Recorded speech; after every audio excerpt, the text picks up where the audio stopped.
નમસ્કાર, દમદાર ન્યૂઝમાં આપનું સ્વાગત છે અને હું છું પ્રવીણકુમાર. ચીખલી તાલુકાનું ઢોલંબર અને ઢોલંબરનું ઉપલી તારબારી ખાતે અત્યારે આપણે ઉપસ્થિત છે.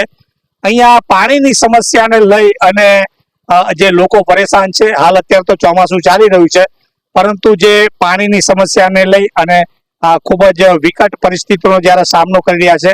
અત્યારે તમે જોઈ શકો છો કે આ ચોમાસામાં જે પાણી પડે છે છાપરા ઉપરથી, એ બાલદીમાં પડે ને બાલદી વડે એ લોકો અત્યારે આ ટાંકા મૂક્યા છે. એ ટાંકા ભરી અને પોતાનું અત્યારે જે જરૂરિયાત છે એ જરૂરિયાત પૂરી કરે છે. હાલ અત્યારે આપણે અહીંયા એક માસી છે, એમની સાથે સીધી વાત કરીએ. માસી, પાણીની સમસ્યા તમને કેટલા મહિના સુધી રહી છે? પાણીની સમસ્યા કે 3 મહિના પછી આપતા. બરાબર છે. હા, 3 મહિના પછી. એટલે અહીંયા નળ સે જલની યોજના છે કે તમારે? નહીં મળે. અહીંયા ટાંકી છે પણ નળ નહીં મળે. નળ નથી આવ્યો. બરાબર છે. હા, નળ નહીં આવ્યા. નળ નથી આવ્યો. નહીં આવ્યા. અને આ કેટલા વર્ષથી આ તમારી આ સમસ્યા છે? બહુ વર્ષથી મને તો ઘૂંટણમાં હતું એવું જ. તો તઈ પાણી સાસે ને ત્યાંથી લાવવાનું પીવાનું. તો મને તો લાવાય નહીં, બેડું તો લાવાય નહીં પાણી. શું કરે એવું? એટલે ઉનાળામાં ખાસ આ સમસ્યા જોવા મળે અને અત્યારે ચોમાસામાં જે કઈ રીતે પાણી પણ ઉનાળામાં તો બહુ તકલીફ. પછી તો ઢોર ને હોકાથી લાવીને પીવડાવે, અમે હોકાથી લાવીને એવું બધું. અત્યારે સરપંચોની ચૂંટણી થઈ ગઈ, સરપંચોની હવે નિયુક્તિ અને અત્યારે પોતાના પદભાર પણ સંભાળી રહ્યા છે તમારા ઢોલંબરના સરપંચ. શું કહેશો ઢોલંબરના સરપંચ? હવે કહેવા જ પડે કે નહીં? પાણીની બહુ તકલીફ એટલે તો કઈ ને કઈ કરવા પડે. એમ કરવું આપવા જ પડે કે નહીં? બરાબર. હા, એવું. અહીંયા તમારે આ ફળિયામાં કેટલા તમારા ઘર છે? આ ફળિયામાં તો કેટલા ઘર તે મળે, ગણી નહીં રહેવાય. ઘણા ઘર છે. તમારા લાઈનમાં જ લગભગ 4-5 ઘર દેખાય છે. 4-5 ને આ બાજુ છે ને 4-5. હવે આ પાણીની ખાલી સમસ્યા છે કે તમારા ઘર આગળ રસ્તો પણ નથી આવ્યો? હા, રસ્તો નહીં આવ્યો, કઈ નહીં. એટલે આપણે જે વિકાસશીલ ગુજરાતની જયારે વાતો કરતા હોય છે, એમાં તમારે અત્યારે ઢોલંબરના ઉપરી તારબારી ખાતે કોઈ વિકાસ થયો જ નથી? કઈ નહીં. અમારે તો રસ્તો નહીં આવ્યો કે સારો રસ્તો છે કે આ બાયનામાં નહીં આવ્યો ને કઈ નહીં આવ્યો જ નહીં.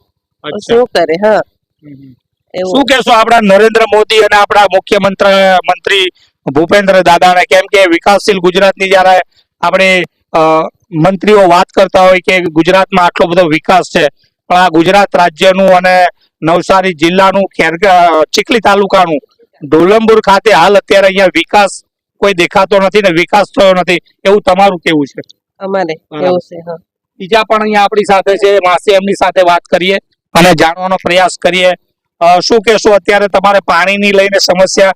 કેમ કે ચોમાસું તો ચાલે છે, ઉપરથી તો પાણી પડતું હોય છે, બરાબર?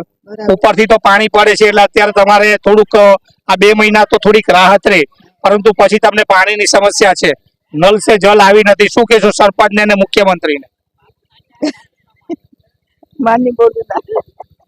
હવે આ તમે જોઈ શકો છો કે અત્યારે આ જે 4-5 ઘર છે એમાં કોઈ પણ જાતનો વિકાસ અહીંયા દેખાતો નથી. સરપંચની ચૂંટણી પણ થઈ ગઈ છે. થોડા સમયમાં ઢોલંબરના સરપંચ છે જે પોતાનો કાર્યકાળનો જે પદભાર સંભાળશે, પણ હાલ અત્યારે આ જે વિસ્તાર છે ને આ જે ફળ્યું છે ઢોલંબરનું, એમાં ખાસ કરી અને કોઈ પણ વિકાસ અહીંયા દેખાઈ નથી રહ્યો. રોડ રસ્તા હોય કે નલ સે જલ, અહીંયા નલ સે જલ માટે નળ પણ નથી તો જળનો તો કોઈ સવાલ જ પેદા નથી થતો. આ છે આપણા વિકાસશીલ ગુજરાતનો વિકાસ. અને અત્યારે જે પાણીના નિર્ભર પર અત્યારે ચોમાસાના 2 મહિના પૂરતા તેઓ પાણીની જે ઉપરથી વરસાદ જે પડે છે અને એ વરસાદના લીધે અત્યારે થોડુંક એ લોકોને રાહત અનુભવે છે.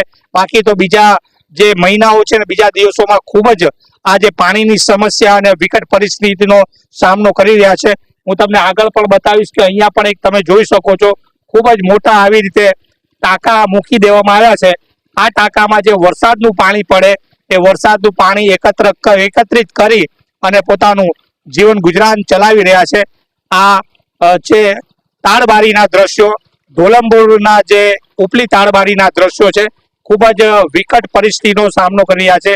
આ છે આપણું વિકાસશીલ ગુજરાત અને વિકાસશીલ ગુજરાતની વિકાસની વાતો. અહીંયા કોઈ પણ પ્રકારનો વિકાસ પહોંચ્યો નથી. ત્યારે અહીંયાના જે લોકો છે એ લોકોને એક આશા છે કે હવે અત્યારે નવા નિયુક્ત જે ઢોલંબરના સરપંચ છે, ઢોલંબુરના સરપંચ હવે આ ગામમાં અને આ ફળિયામાં કોઈ વિકાસ કરે એવી તેઓને આશા છે. જોવું રહ્યું હવે અત્યારે નવા નિમણૂક થયેલા જે પોતાનો જ્યારે સત્તાભાર સંભાળશે અને પદભાર સંભાળશે ત્યારે આ 5 વર્ષના અંદર કયા પ્રકારનો વિકાસ થશે તો આવનાર સમય જ બતાવશે. પરંતુ અત્યારે આ વિકાસશીલ ગુજરાતની વિકાસશીલ દાવાઓ અહીંયા પોકળ સાબિત થઈ રહ્યા છે. આ જ પ્રકારના અહેવાલો અને સમાચારો સાથે દમદાર ન્યૂઝ સાથે જોડાયેલા રહેશો. નમસ્કાર.